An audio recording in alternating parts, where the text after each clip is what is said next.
she was just like reassuring me that I'm gonna be okay, and I felt like I had nobody. And she even said to me, your mom wants you to have nobody, and I'm not going to allow that. I'm not gonna let you have nobody. Okay, you guys, so I had the video edit that you're about to watch, and it was 2 hours and 12 minutes long.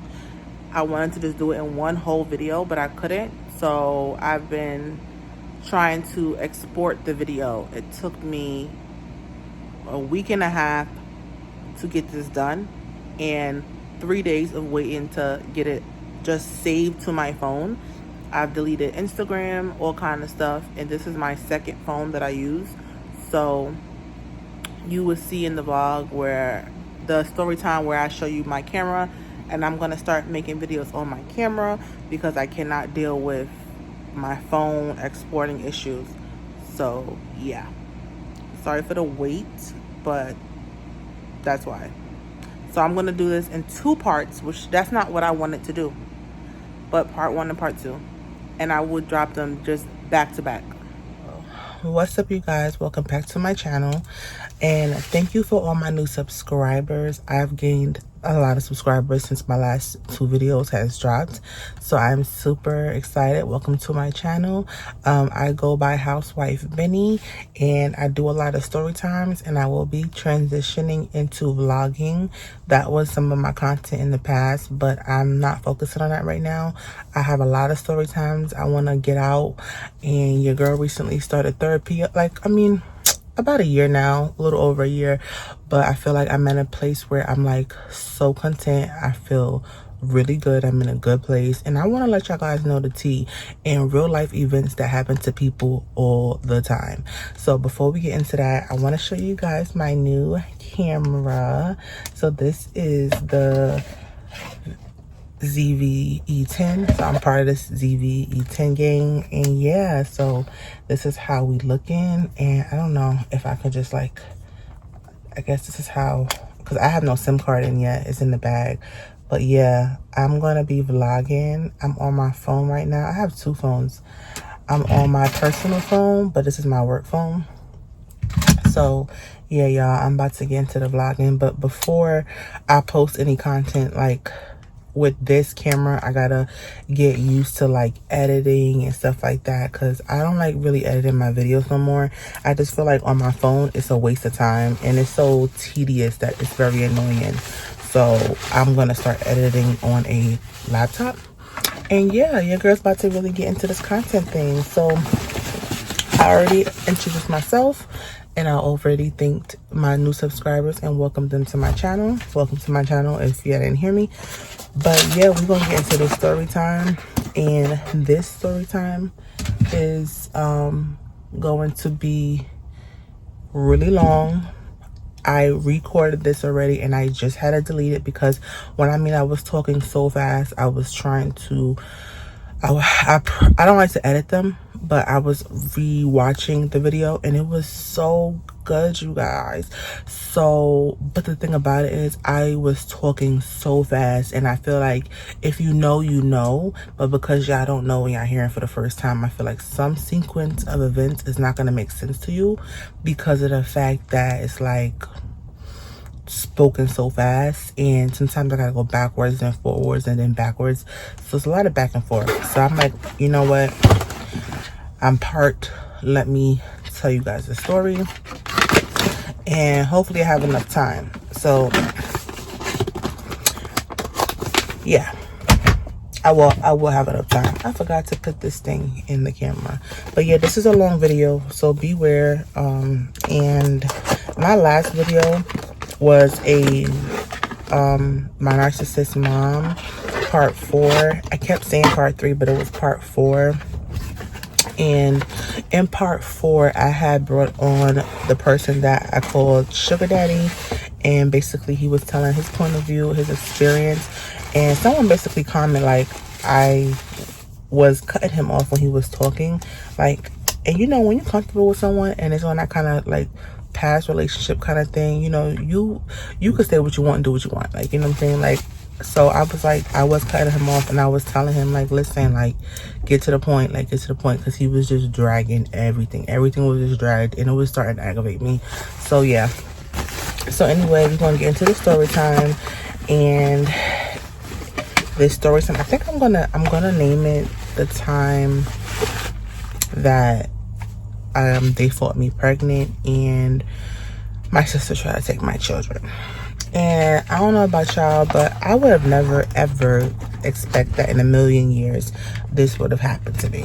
Okay, so we are going to start with giving them nicknames. We are going to give their names, going to be I want to name my sister in the video. We're going to give her a name. Her name's going to be Shady. That fits her well. And then we're going to give my mom a name. Her name is going to be Shiesty. That fits her well. And I think I named Shady already in the past video. But I never gave my mom a name. I'll always go like my mom. So I'm going to say Shiesty. And then we're going to give my nephew a name. His name is Spider-Man. He's going to come up. And then we're going to give my sister's boyfriend a nickname. And we're going to name him O'Brien. So let's start from what happened with them, like my sister fighting me when I was pregnant. And that ties into, these are the two strikes that made me realize, like, yeah, I'm not feeling you and I don't want nothing to do with you. Because the first time it was like, maybe it was like, innocent situation, the way things happen, it's like she was kind of put in a bad predicament. But yeah, she did have a choice to not make certain decisions. But I'm like, mistakes happen. But the second time I was like, yeah, this is not going to happen again. Like, you're way too comfortable doing certain things. And I was just like, I had to take myself out of it. So I feel like because of these events, our relationship will never be the same. And I feel like in her head, she is in a place where she's convinced herself, like, like she don't care for me, and that's okay, like, to each his own. But I know I'm that girl. Like, I know I'm that girl. So we are going to get into some very juicy details. Get comfortable, because it's going to be a long video, and I'm not doing a 2-part video. If it's 2 hours, it's 2 hours. And whenever you have time to watch it, you just make your time and watch the video. So we're gonna start back to before I had children. My sister had one son who was about 15 years old, and he is a high functioning, he's high functioning, but he does have a mental health situation. Well, not mental health, he has a he's like, some people call it like retarded, but it's not retarded. It's like, you have like a brain delay. It's like he's high functioning, but he's not okay. Like he can't live by himself or ever live on his own type of thing. So he has to always have a parent or guardian. But throughout his life, his mom was always in denial, and we always were saying, like, something's wrong. Like, he was always in those special classes and things like that, but she never ever got him diagnosed or anything, like until he was 18, and we're gonna get to that. So, he was the only grandson my mom had for a very long time. He was a sweetheart. He is a sweetheart. And my mom, when my sister got pregnant at 17, I said this before, she basically disowned my sister for a long time. They had a really bad relationship. They had somewhat of a relationship that, like, me and my mom have right now, but I feel like where I'm at with my mom, the things that's happened, I don't condone it the way she condones certain things. So I'm not in a place where I'm gonna, like, forgive, like, the same thing from happening over and over. Like, no. And also, I feel like with my mom, she'll have her one that she's not messing with. So at that time, she wasn't messing with my sister for many years, and then now it's me, So my sister does not want to go back to that negative place with her, and she enables her and gives her whatever she wants. So she feeds all her bad habits, like overspending and, giving her money to do frivolous things. And my mom's always in a bad financial place because my sister enables her. And then also, she doesn't tell her, like, you're wrong or whatever, because it's like, if you tell her you're wrong, you'll end up like me in a situation where I explained before, and I'm going to get to that. Like, if you tell her no, it's going to be a problem. So let's start where before I had kids, she is the only one with the kids, and then my brother, he wound up having kids, 2 kids, 1 boy, 1 girl, when my nephew was about, like, let's say 14, 15. So, but they're so far away, and you know, his family is like to themselves. They're not really like always, they're not around, like, you know what I'm saying? So who's around? Like, our side of the family, like, you know, when it comes to boys and they have kids, it's a little bit different than when we as girls have kids. We're up under our moms and we're around the family. But guys, sometimes you're around a woman's family. So he stayed, and his woman is Caucasian, so she's like, you know, we black and we kind of hood, so it doesn't matter to her. But I feel like, you know, that cultural difference, she stays over there. Like, I definitely see that she stays over there. So my sister has a relationship with her, and I, you know, I have a cordial relationship with her, but it's not like how I would want it to be, like, you know what I'm saying? So it is what it is. But like I said, she started having her children, so now my mom had like 3 grandchildren, or 2. I forgot if my brother had 2 kids at the time, but he had 1, so then it was a boy. So yeah, he only had 1 and it was a boy. And then when he had the 1, my mom had 2 grandchildren, but they were like 13, 14 years apart, right? So after my brother had his first child, it's like babies just start coming in the family. So it's gonna be a lot of kids, it's gonna be a lot of birthdays, so stay with me. All right, so I got pregnant with my first daughter, and basically I was living with my mom at the time, and she was taking me to work. This is where the story starts to get popping. She was taking me to work, but she was watching my sister's friend's daughters, and my sister's friend wasn't in a position to watch her kids and take care of them. She just needed help, and my mom watched them, and she was mistreating them. She was just talking to them, talking like verbal abuse, like, you know, and talking to them where it was kind of like, you know, in front of their face, and saying nasty things about them in front of their face. And I feel like you don't talk about a child right in front of them, especially if they already battling certain things, their mom's not around. That's kind of rude. So on my way to work one day, something had happened at the house, but I'm getting in the car to go to work, and she's telling me to run down, and I just felt uncomfortable, and I'm immediately like, Mom, don't talk about them in front of them, don't. And I'm gonna tell y'all, like, at another story time, this happened to me, so I know how it feels. You know, you don't feel good, you feel like you don't have no one to protect you in that moment. So I'm like, don't talk about them, you know, in front of them. Like, we could talk about this later. Like, let's not do that. I don't think it's right to talk about them. And she basically like was like, what? And that's me like telling her like about herself in a respectful way. That's the wrong thing you want to do. That's the wrong thing you want to do with someone that's a narcissist, because they're never wrong, you know. So when that happened, she pretty much kicked me out her car, and then it got aggressive. It didn't get physical, but it got verbal, and I had said some things, and you know, I was like defending myself, asking her like, you always talk to me like this, like I'm a girl on the street, like I'm tired of this, like I'm just telling you not to talk about them in front of them, blah blah blah.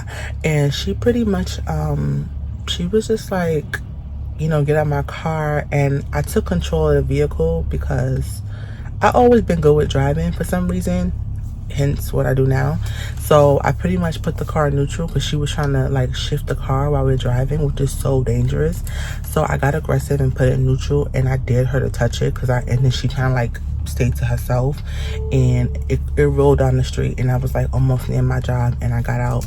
But I went home immediately, and I was like, nah, this don't sit well with me. So Shiesty is what we're gonna call her. So Shiesty took the kids to the pool, and she was screaming out my government name. I need to get fired at my job, just making a scene as she left. So I immediately went in the building, but I called an Uber to go home. I think my man had my car that day. Yeah, he had my car that day, so she had took me to work. So anyway, I was like, yeah, let me go home, because I don't know, the way she sounded so like adamant and serious, I was like, I don't feel comfortable staying at work. I called out.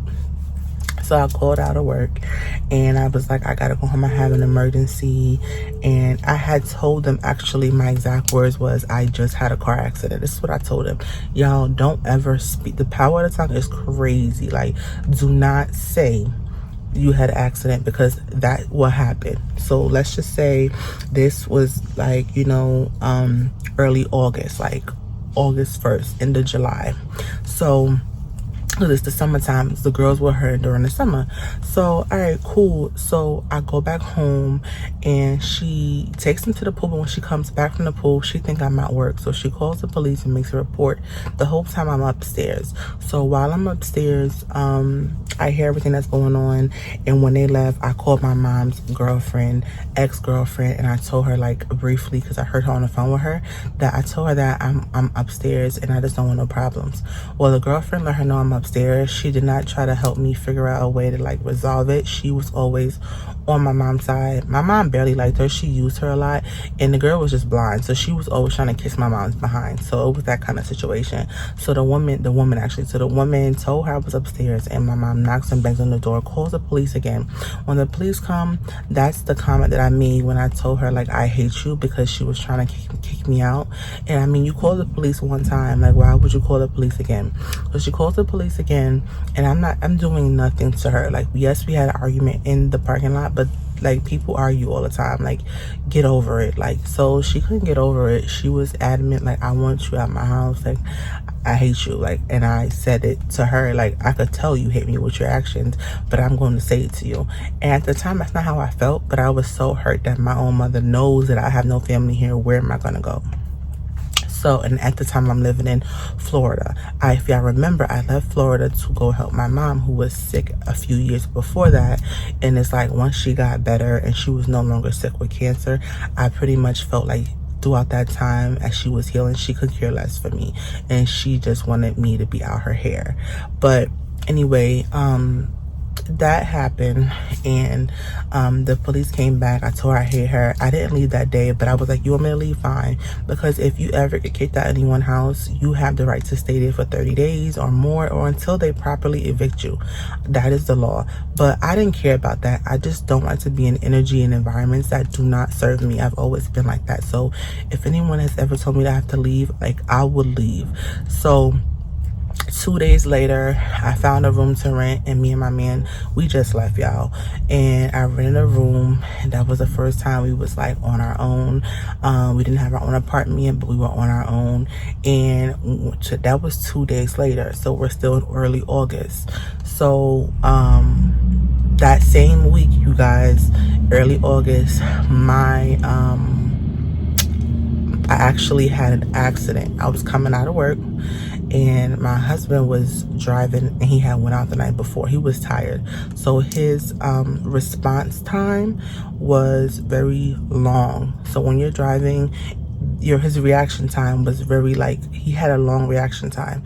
So when a car situation and you're driving and it's about to be like an accident or quick movements, if your reaction time is long, what's going to happen is you can't react as fast as you usually would. So he was so tired that he didn't react as fast as he could have, and the car totaled. So now I have no car. I'm renting a room, and I was just like, what is going on? So that following week, I started feeling sick, and everything that could go wrong was going wrong.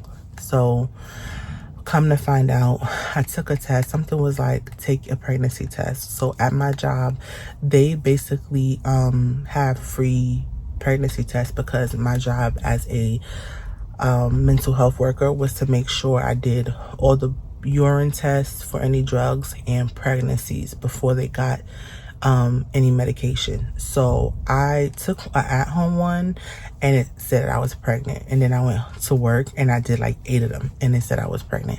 So now I am pregnant. I'm not living with my mom for like 2 weeks at this time. And I'm just like, oh my gosh, like, I didn't know how to feel.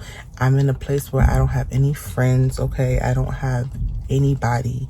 So as my pregnancy went on, let's just say I was depressed. At one point, thought about committing suicide. I remember I called my aunt. I was going through a lot of stuff, and I told her I wanted to commit suicide. Like, I can't see me like living.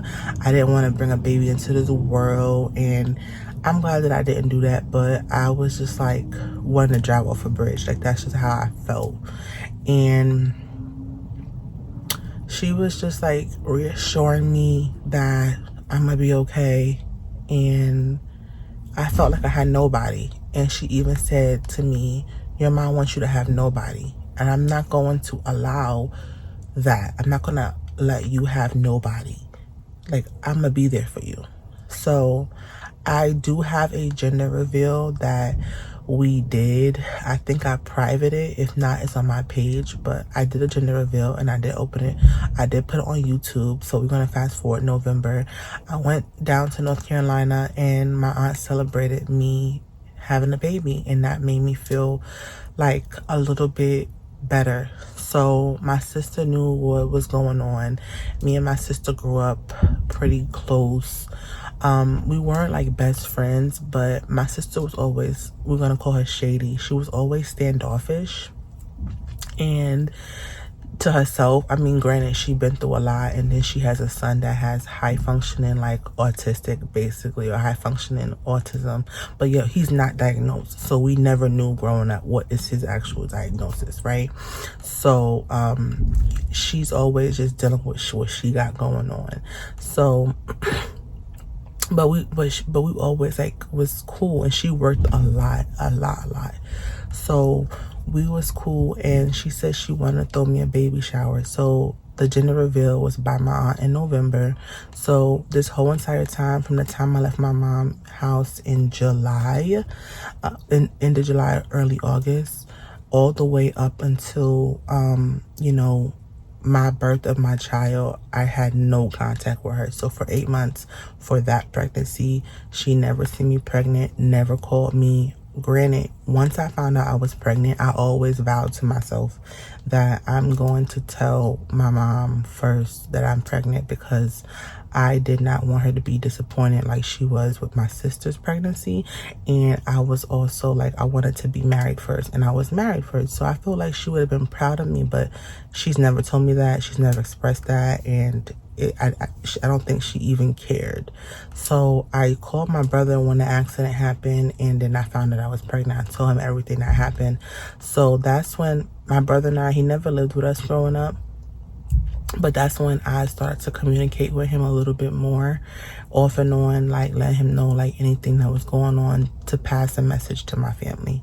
So he passed a message in August. She didn't call me August, September, October, November. I had gender reveal. She was mad at my aunt for even doing that. She felt away because my aunt always came to save the day, and she always came to try to like make me feel good about life when my mom and I didn't get along. And my mom hated that. Like, she intentionally hated that.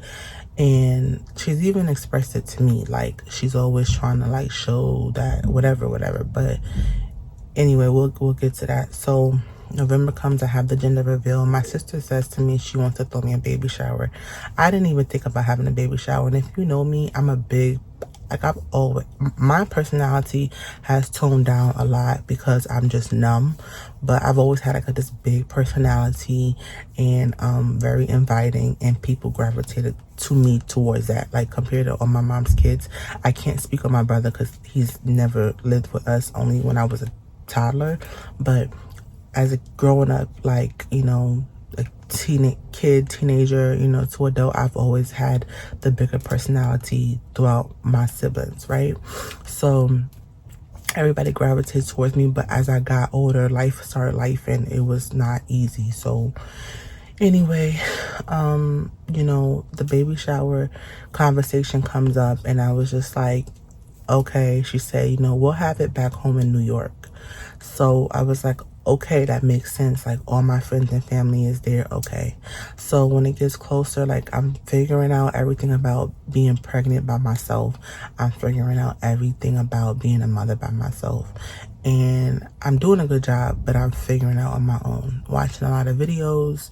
And that's why YouTube is so, like, I love YouTube, because I learned a lot about how to be a mother, a wife, cook through YouTube. So I really feel like this is a place where people come when they don't have anyone to get help and to find like resources and education on a lot of things and how to deal with stuff. Okay, so yeah, so the baby shower conversation comes up. We agreed to have it in New York, and all right, so we're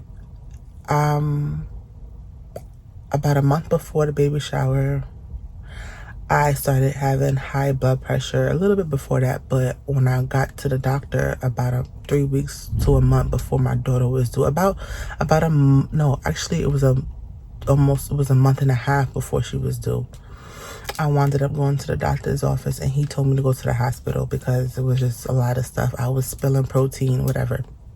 So I went to the hospital, and whatever test they did, they told me I needed to stay. So I stayed, and they basically said that we are going to stay.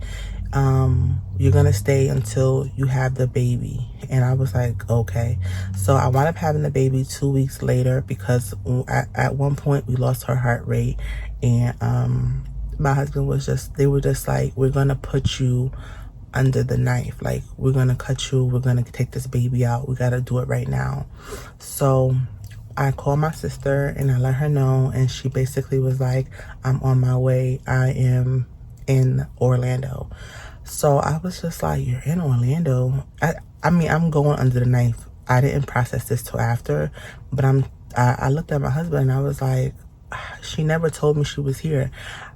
No one has ever visited me when I was pregnant the entire time. They didn't know my living environment. They didn't know what was going on. And we went from renting one room to renting a bigger room because it was cheaper and it was bigger. So we had moved throughout my pregnancy, got a bigger place, and we're preparing for the baby to come, but it came about 6 weeks early. So now where are we? I get into, she tells me she's on her way to the hospital. By the time the baby comes, my sister's at the hospital, and I felt happy, but also I had a lot of questions like, why were you here and never told me you were coming in town? We talk on a regular, like you didn't want to see me, like, but that's because Shady was coming to see Shiesty, which is my mom. She was coming to see Shiesty, and she was trying to always stay on her good side because she was on her bad side for many years. I don't think she liked this feeling, you know, like the feeling that I have, not being able to, you know, have that mother-daughter relationship.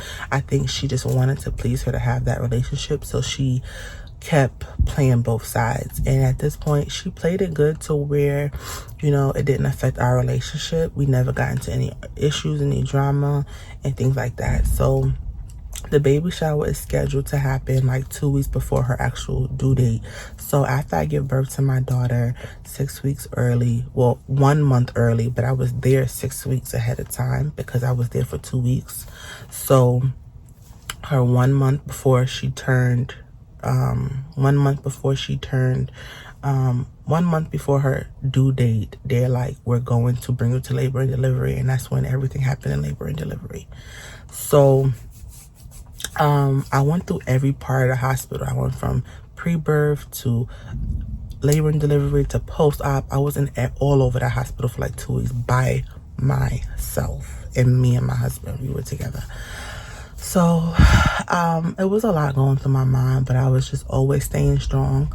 And I'm like, all right, cool. So my mom comes to the hospital. Like, I was never opposed to making things work. Like, the issue we had was very small, but to her, like, she likes to get angry with me to the point she just doesn't want to deal with me, see me, talk to me. She just started doing that as I got older. So I was just like, whatever. So she comes to the hospital and she gives me this little phony hug, and I'm like, all right, cool. So when that happened, everybody's kumbaya happy. They see the baby. So between my daughter being born and her first birthday, everything is cool. So remember, there was 8 months to where I was not talking to my mom. So during that time, my mom, my sister, my brother's girlfriend had a baby, and I think she was having the second granddaughter, because my daughter was the first granddaughter. So I think his girlfriend was having a baby and stuff. So they all had their own relationships that they was building with me out the picture.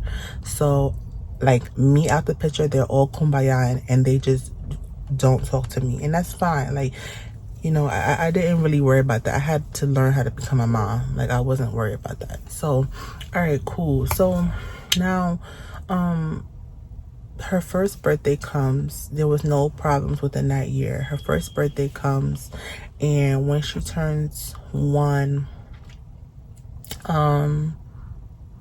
there was my, idea of having a first birthday party. So I'm like, I'm gonna do it at my mom's house and stuff like that.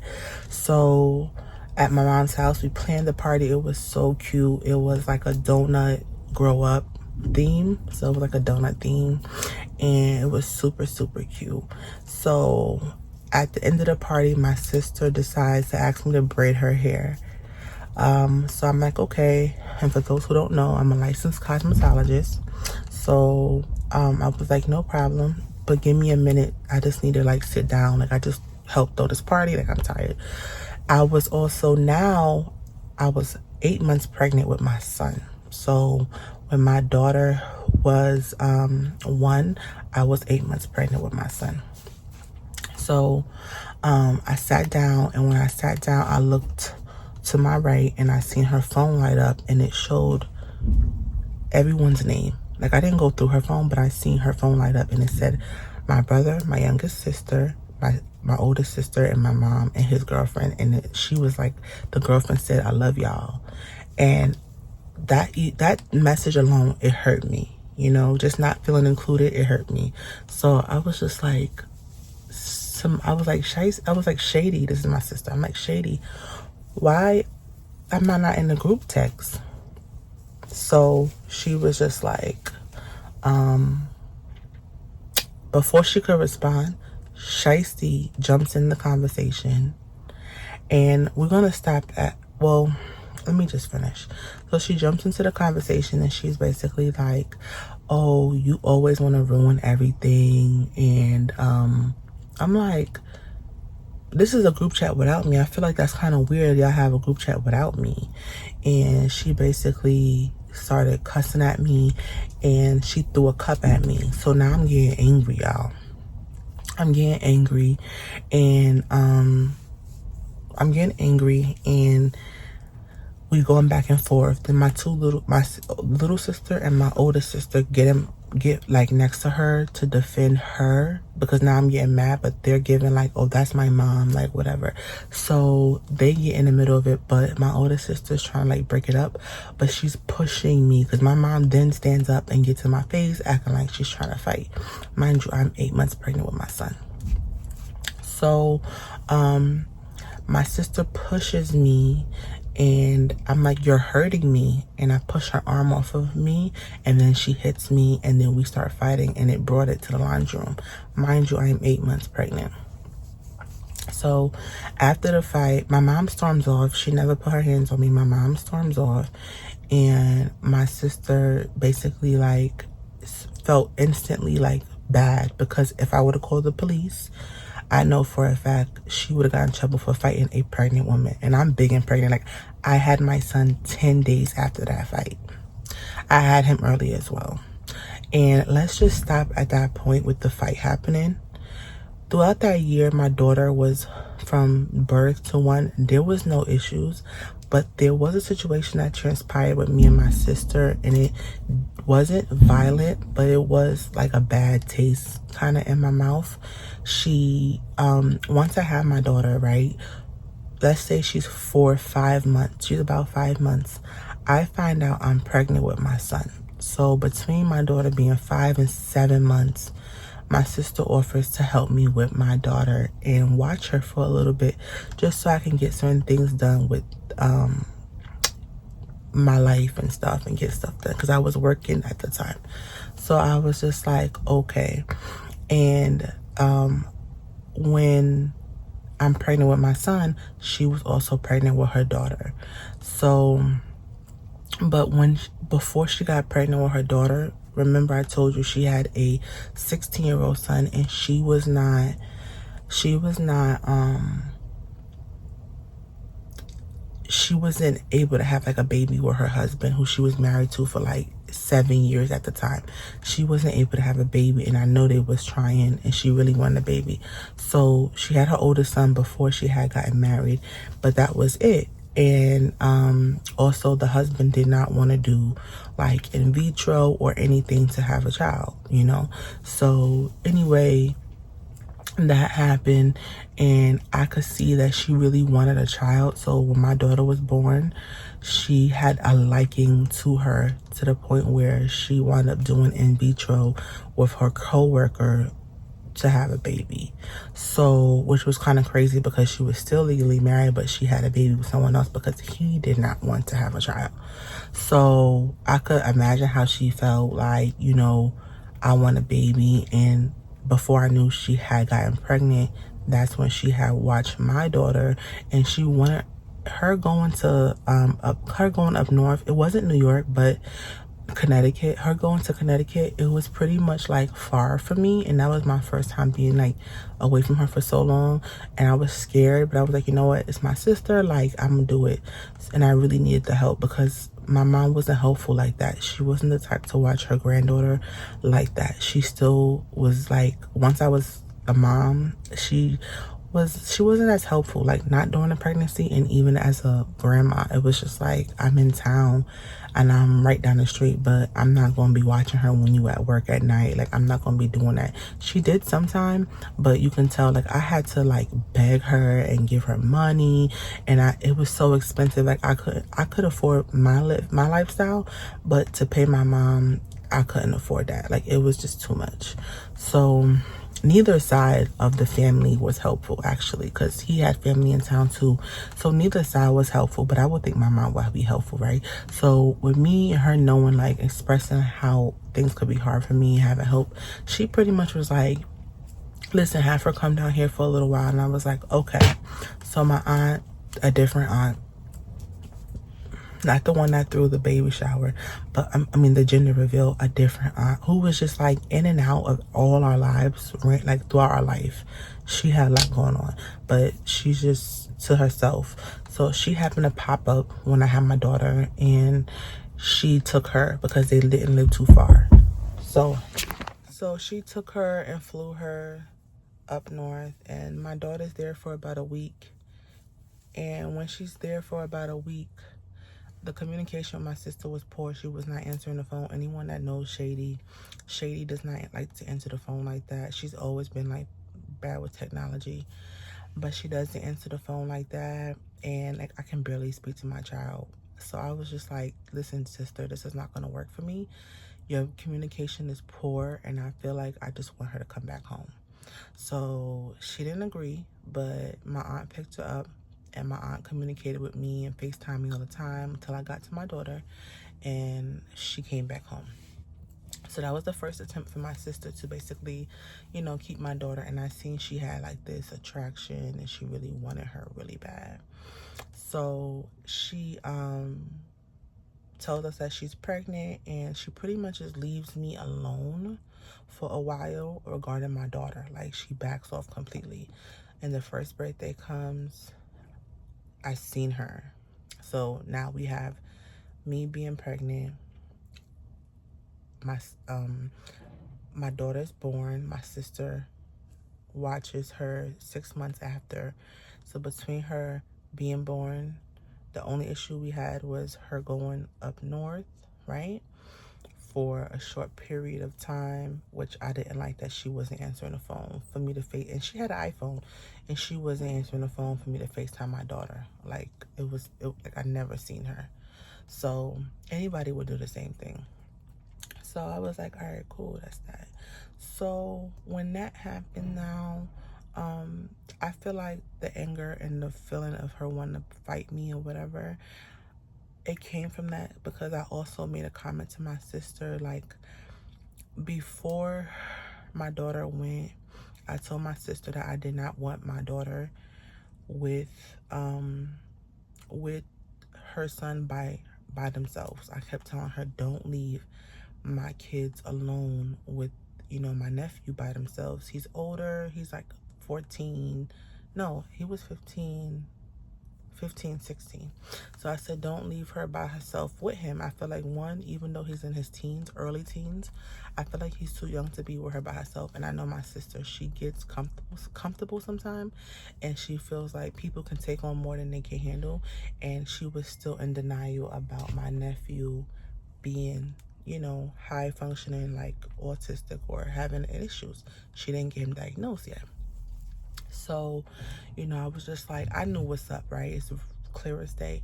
And there was a situation that happened before that I seen, like, my nephew wasn't he basically like had pulled my little sister's pants down while she was sleeping. And I seen that he pulled her pants down. And I was just like, you know, I didn't like the fact that I told my sister, I was like, when it happened, I told my nephew, don't do that, like pull her pants back up. She was sleeping and he was just like curious of her butt, and I was just like, you know, don't do that, that's inappropriate. So this was about 4 years before that, when he came during the summer. So I never held him accountable because I knew he didn't know what he was doing.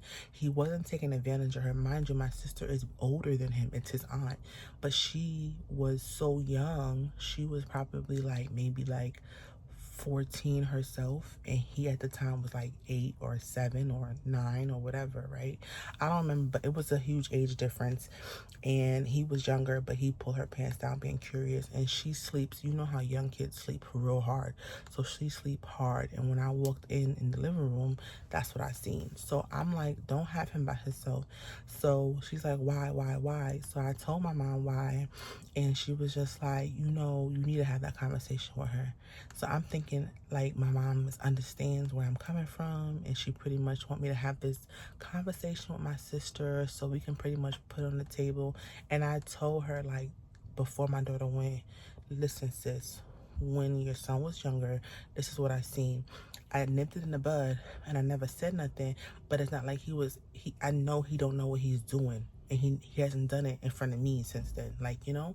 So she kind of like was in denial. She was trying to act like, no, that's not true, but she still had my daughter go. Like, I still let my daughter go. I was just like, as long as you understand like where I'm coming from, don't let them be by themselves together. She said, okay. So that was the only tough conversation, issue, or anything that had happened between my daughter being born and her first birthday party. So when that fight happened, I feel like that energy was stemming from that conversation. And I felt like, you know, it is what it is. So when the fight happened, I had promised her a stroller because I was going from a single stroller. I was pregnant. I went to a double stroller, so I gave her the stroller as promised. Like, she kept asking me, am I okay? I never called the police. That wasn't even a thought in my head. So I'm like, you know, we just moved on past that. So she had just given birth as well. And when she had given birth about a month before that or whatever, I was getting ready to give birth because my second baby and her second baby are 2 months apart. So, or 1 month apart. It's real close. So the baby's there and everything like that, and this fight is transpiring. When the after the fight transpires, do you know that nobody talked to my child? Like, she was by herself. Like, it wasn't even her birthday. She, like, my sister, who's her aunt, was holding my older sister's baby, and, you know, my younger sister already tried to come at me. Also, my younger sister had a girlfriend at the time, and the girlfriend tried to come for me. Like, they all was ganging up on me, not knowing the whole story, but just ganging up on me after I seen them have a group text message and ask my sister a simple question. So now the argument happened, the fight happened. After that, the resolution happened. I gave her stuff. I wound up going home. My mother did promise me a bed that I had wanted, and the crib for my daughter that was matched, the crib for my newborn son that was coming the following month. We were going to take it that night because it matched the crib we had at home. The crib I had at home was the same crib, so I said I'd rather their crib match and we get you a new one. But the way things worked out, she never gave it to me. She, you know, I kept my word, but my mom, she went in her room, closed her door after the argument and the fight, and she didn't want to be bothered. And I had asked her, are you going to give it to me? And she was like trying to make it a big deal, and I just left her alone because she was just like using that situation to just not give me what she promised. She's always been like that. So I just left it alone after that. So I'm like, all right, cool, whatever. So I left that alone. I went home, and my sister, she'll call and check on me here and there, right? I had my son. Now, me and my mom was not talking. No one came to the hospital. I'm in Florida by myself. I gave birth. I had went back to the hospital because I could not breathe, and I called the police, and the ambulance came, and they told me that I had pneumonia in both of my lungs. And now this is COVID-19. I literally had COVID-19. My son was born April 19th, and I had COVID before COVID was considered COVID, towards December, towards the end of the year. That's when the shutdown happened. But April, when it was all hush hush, I had pneumonia in both lungs, and I could have lost my life. I remember telling my husband I can't breathe, and he was like, oh, just get some rest, or get some tea. And I'm like, no, I can't breathe. Like, I'm not gonna lie about that.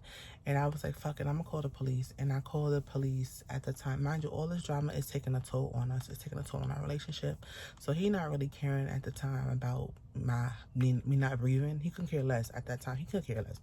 So it was just like, go to sleep, you'll be fine. And I was just like, let me call the police, let me call the ambulance. So I called 911, and when 911 came, it was just like, yeah, your O2, your oxygen level, that's always supposed to be 99. It was 89. My oxygen was dropping. So now I have a son. I had just given birth to my son, and I had to go back in the hospital alone for like about a week. And I had to do all these little things just to get better, and thank God I made it. So after all of this stuff happening, me and my sister still have communication. From the argument on my daughter's first birthday, my mom back to not talking to me. So months go by.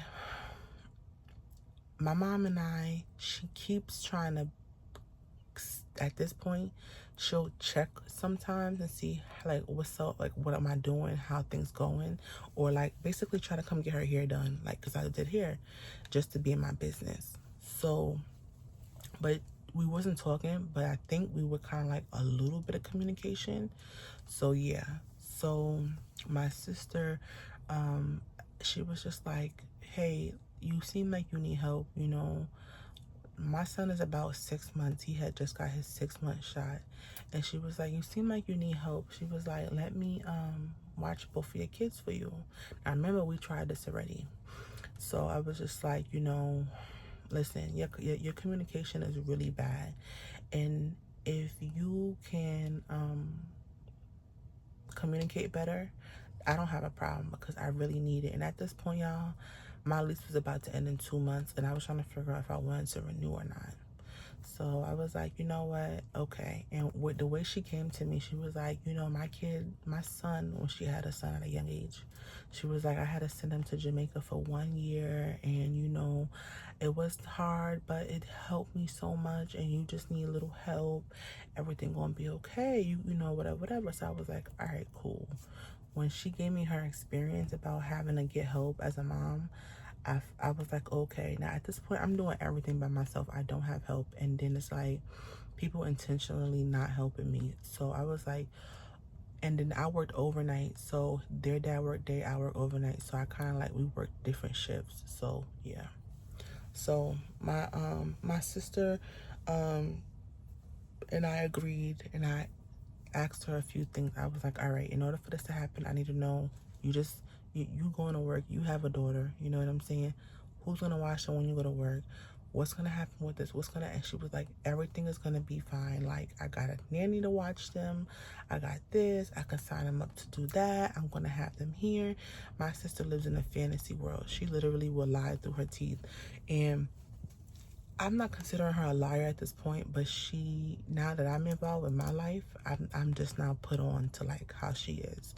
So I'm hearing like all these good things, and I'm like, all right, cool. So I set arrangements up, and their father basically puts them on. Their father basically is the one who brings them to Connecticut. So I'm always a person with a plan. So I was like, let's find a job. He had just got released from his job he was working at. So we applied to jobs for him in New York as a truck driver. So he immediately gets a job. So I'm like, go for the job. When it was time to start working, I'm like, you can fly with them one way, and then, you can check on them on a weekend. He was like, all right, cool. And I knew with the tractor and trailer, he'll be able to sleep in the truck, so he'll be able to be local or get to them on a weekend and still be able to like have somewhere to sleep. And at the time, my sister was not with her husband no more. She was with O'Brien. So O'Brien is the co-worker that did the in vitro. So come to find out, we're gonna get there. So y'all already heard the first part, how they fought me pregnant, right? Now when the argument happened, my youngest sister didn't put her hands on me, my mother didn't put her hands on me. When I pushed my sister off of me, she wound up getting angry with me for pushing her off of me, because when you're pregnant, your skin is so tender. Like, I don't know if this happened to you or if you ever been pregnant, but like my skin was so sensitive. So when I said get off of me, like you're hurting me, she took it personally. And when somebody's arguing and mad, you don't take what they got going on, if it's not towards you, personal. That's number one. But my sister, she's not a fighter, so it's like she don't know the game, she don't know the rules. So it's like, and it's like an unspoken rule, but if you know, you know. So she gets mad at me, the fight happens. So I feel like no one, mind you, no one tells anybody that she fought me pregnant. When I mean, it was so hush hush that they fought me pregnant. When I mean, we were in the laundry room tussling, we were in the laundry room and it was getting popping. So no one said nothing though.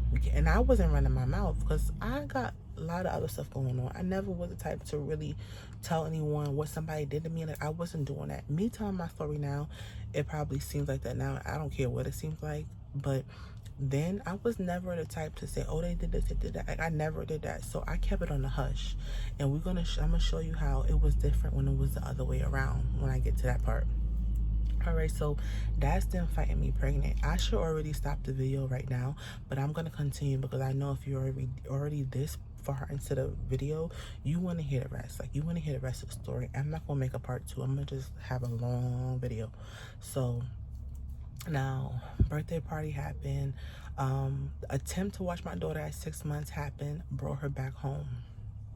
Birthday party happened, and a fight transpired. I kept my distance. Me and my mom wasn't really talking, but I think, if I'm not mistaken, because she came to my house to get her hair done, so there was some kind of communication. But when I would try to get her to help, this was an attempt to get help for her to watch my kid when I was going to work, and she would always keep her schedule busy, so she couldn't really help me. And it was also bad energy, negative energy and stuff like that. So with me not living with her, now at this point I have my own apartment. So baby number 2 is coming. No, baby number 2 came, but before baby number 2 came, I had gotten my first apartment, right? So we got our first apartment, and I'm working, I'm paying my rent. My mom comes over to my house. So before she comes to the house, my sister offered for my kids to go. She gave me the whole story about, hey, whatever. So I'm like, all right, cool. Father gets the job. When he gets the job, they all fly one way. So all 3 of them fly one way. And when they get there, everything is cool, right? Everything is cool. So the communication now, A1. FaceTime, pictures, it's normal. And I'm like, all right, cool. Now she's living with O'Brien. I never knew all her situation because she lied a lot. So I didn't know that she was not with the husband, with O'Brien, in vitro through O'Brien. Like, I didn't know that. So, and I wasn't worried about that. But I was making sure the kids was good and everything like that. So week 1, when the kids was there, my mom comes over. So that's why I'm saying, like, even after the fight between my daughters, and 1.5 when my son was 6 months, we must have had some communication after the fight because my mom comes over to get her hair done. So I know for a fact we didn't talk none of the pregnancy. I know for a fact we talked throughout the baby being born till she's 1. But it was starting to get rocky when she was after the first birthday party, I should say, with me and my mom. So, but me and my sister, we good. Even though we fought, we good. So my mom now comes to get her hair done, and she came for one reason, to stress me out. So I'm doing her hair, and she basically gives me information that I did not ask for. And she was like, yeah, I'm going to go get my, I'm going to go help your sister. I'm going to Connecticut to go help your sister. And I'm like, what do you mean you're going to Connecticut to help your sister, to help Shady? And she's like, so Shicey said, I'm going to go help Shady. And I'm like, what do you mean you're going to go help Shady? Like, and it was the way she said it. She was like, don't you see she need help? She got all them kids. She need help. It's a lot with all them kids. So I'm like, what? And she's basically letting me know, like, she's in distress. So I call Shady up, and Shady is just like, nah, like, everything is cool. You know how Ma is. Like, everything is cool. Shady was telling Shiesty a different story the whole time. Never knew this. So this is when Shady started acting real shady. She being genuine to me, but now from the birthday part, the baby shower, from the baby shower that she, threw, it started getting shady after that. So my sister's just like, and I feel like a lot of this stemmed from me telling her, like, I caught your son pulling down my sister's pants when she was sleeping, looking at her butt. And I feel like that kind of like bothered her. So she kind of like, but she still was trying to help me. I'd rather you left me fully alone than to like try to mix up my life or try to like be shady, basically. So Shiesty comes get her hair done. When she's getting her hair done or whatever, she makes that comment. I call Shady. Shady's like, nah, she denies it. All right, cool. So I continue with my life. A week later, not even a week, a couple days later, Shiesty makes her way to Connecticut, and I get a call while I'm at work. I told y'all that I'm working in the hospital, right? I'm a mental health tech, and at 7 o'clock it's shift change. And one thing about shift change, someone's waiting to be released one-on-one, like everybody's ready to go, and I'm working overnight. So at 7:02, will not forget, I get a phone call. I'm in the back break room. And basically I'm getting myself together to go. My phone ring. So my phone ring, it's Shady. Shady's like, yeah, I'm just calling to ask you, what are your plans? Mind you, Shady is the one who offered my kids to come. She started with the conversation. I did not ask her. And she said, my son was gone for a year when he was a baby, all that stuff. So you coming to me telling me, oh, I wanted to know what's your plans, like on some like get yourself together, like, girl, I got my own apartment, like I just got a brand new Mercedes Benz, and then it wound up being total because my husband had another accident.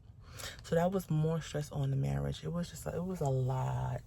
So the brand new Mercedes got total, but before it got total, I had a brand new Mercedes. I had 2 babies back to back.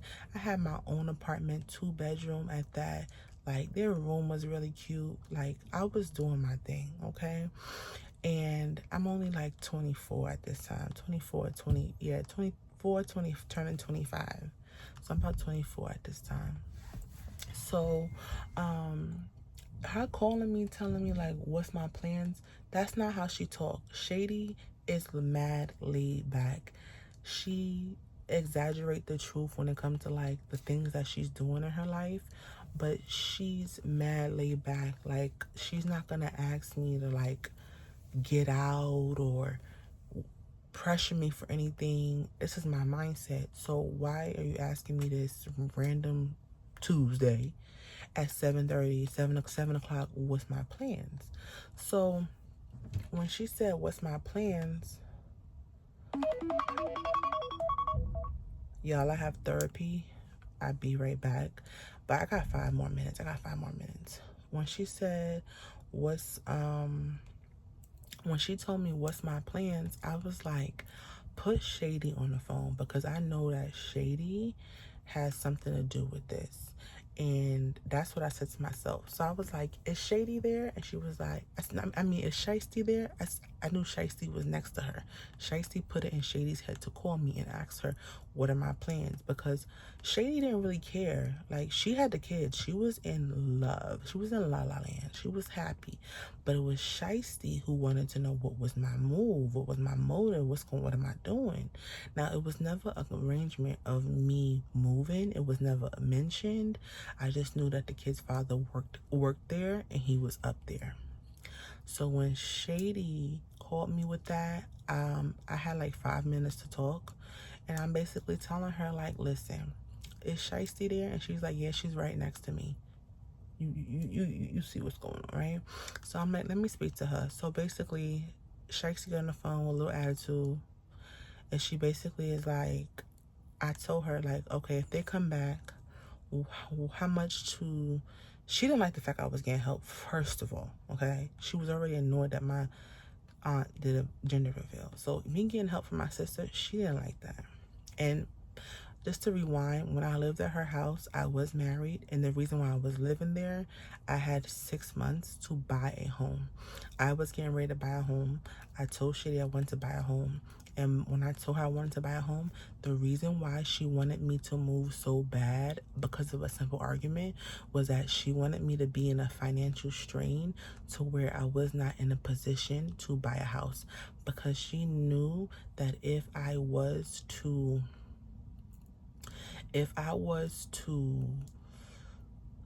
save the money I told her that was my plan, I would have been able to buy the house. And that's not what she wanted. She didn't want to see me buy my home. Like, granted, her friend is doing the same thing for her daughter. Why can't you do the same thing for your daughter? And a lot of that stems from her own personal issues. She never bought a house. She's renting. She don't feel I'm worthy of having a husband, buying a home. Like, I was focused on that type of time. So that's part of the reason why I said I hate you back then, when she tried to kick me out over this simple dispute with the 3 little girls, and me telling her don't talk about them in front of them. So now I'm on the phone with Shade, like, okay, how much it is to watch the kids? Like, how much you going to charge me? And y'all, I was making enough to live, me and my man, but it wasn't enough to live comfortably where he can be home more. And I was just like, I'm just trying to figure out how he can be home more. And her putting this, like, whatever price she gave me, I remember she didn't say a number, but she was like, I got bills, and like, basically what you gonna pay me is not enough to cover my bills. So I was like, all right, you know what? I'm saying to Shiesty, okay, mom, let me call you back. Let me call you later, because it's a lot to take in. Like, it's shift change. I gotta go, right? So I'm like, all right, let me just go. Let me call you back. And she says, oh, you gonna hang up on me? You gonna hang up on me? And I'm like, no, I gotta go. And I'm at work. I gotta go. So when I hung up the phone, y'all, that was officially the day that Shiesty stopped talking to me officially. I mean, she didn't want to come around me. If I was, whatever in the future, wherever I was, she made sure she was never around me. She made it clear she didn't want nothing to do with me. So now I'm in a place where I called her afterwards to finish the conversation, but she didn't answer. The next day, the next week, the next month, she didn't answer me. So now Shady never brought up the fact, what's my plans? She never brought that up, because I told you guys, she did not care. So I'm at work, and I wound it up getting caught with my phone. And at this point, I got fired. My supervisor she had it out for me. And I was just like, okay, you know what? You caught me with my phone finally on the camera, working in a hospital. That's a no-no. I was like, this is a sign for me to move now. At this point, it's been exactly 30 days. Well, it's less than 30 days, because when I got to my sister's house, I eventually wound up going up north. But when I got to my sister's house, it was on day 30. So let's say day 22, I got fired. I packed my stuff, I cleaned the fridge, and I had everything ready, like moving ready, and turned the lights off. I did all of that. Paid my last month rent like early. So I wasn't there for a month, but my rent was paid. And then, yeah, I paid that rent. And then I called my sister. I told her, I'm coming to Connecticut now. And at this time, she was like, okay, no problem. So I'm going to make a phone call and I'll be right back.